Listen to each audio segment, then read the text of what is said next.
How you doing? My name is Paul. I live out in Northern California, and it's 12:37 p.m. Pacific Standard Time on 10/8/2012. I want to briefly discuss earthquakes. I've done a series of videos on earthquakes, um, and we'll discuss that. There's the date and time. I always put the date and time. Remember that 3/7. Um, Another one just came in. As I was making this, another one just came in.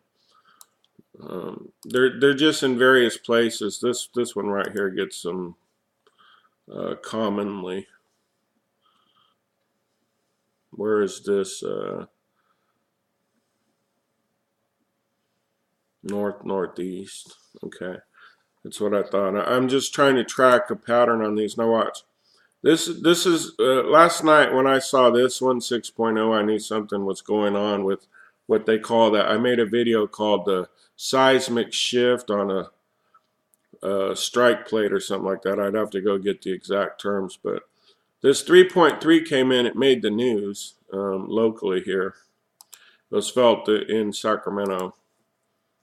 I want you to take a look at this Green Valley, California. It's going to be real brief with till I figure out who's hacking into my account, which I will. I'm going to be making brief videos. Please take note that this is 44 miles west southwest of Sacramento, and that it's 12 miles, 12 kilometers or 7 miles. Fairfield or Napa, that's a 3 and a 7 and a 3 and a 7. Why is that important? Go watch my other videos and find out. They call this the Green Valley Fault. I've researched this. It's very rare. I want you to take notice that this is exactly what they said would occur in my video about the strike slip. It was on the news. This is a strike slip fault.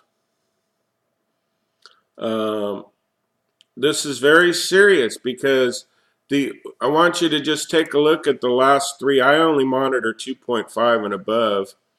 The last three that have came in are one's north of us, one's east of us, and one's west of us. I would call that random and various. This one right here in particular is one of those strike slip faults. The other one that just hit above us, there isn't no fault up there in Redding that I know of unless it's a new fault. So let's go to Google Earth and I'll close out and I'll show you why this bothers me so much. For one, I've done videos on this exact area. For two, it's where I live and friends of mine are actually leaving the state. But three, if you'll zoom in on Green Valley, you're going to see the 3.7. Everybody see that? 3.7. What are the odds of that? I don't believe in this many coincidences. So let me just show you the urgency of this area and the proximity of it to the Bay Area. This is one of those strike slip faults that they're talking about. To me, it's just a sign that, I mean, Sacramento hasn't felt an earthquake of any significance, just so you know. I've done my homework today. Since 1989, the Loma Prieta earthquake that actually, it hit so hard that a piece of the Bay Bridge right here, if you're not local, collapsed and fell and people perished. We got these earthquakes that are doing exactly what they said we're going to do. And I just want you to know that this area isn't prepared because earthquakes don't happen here. They say they're prepared, but another odd thing about it is I've made so many videos about it. I grew up here. I went to a high school in Fairfield. I went to junior high. I moved around a lot when I was younger. I went to junior high in Vallejo. And this area is not really prone to earthquakes, especially Green Valley. I mean, it's country in the middle of nowhere. It really is. It's country in the middle of nowhere.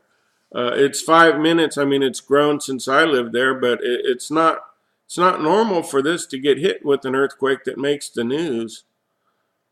And it's 44 minutes from where I live that hasn't felt an earthquake of extreme significance. If you check the media, they're calling this a moderate, and then they removed the story. They called it a moderate earthquake struck this area. So prepare for an earthquake. Maybe it's time for me to put up a prepping thing, but there truly is no preparation to prepare for what I see coming to this area. I mean, this whole area would just be wiped. It wouldn't matter if you had 50 pounds of rice and 50 pounds of beans and 100 gallons of water. This area wouldn't exist anymore. It'd be underwater. Okay, so the best preparation you can do is start reading the Bible and make Jesus Christ Lord and Savior of your life. Peace.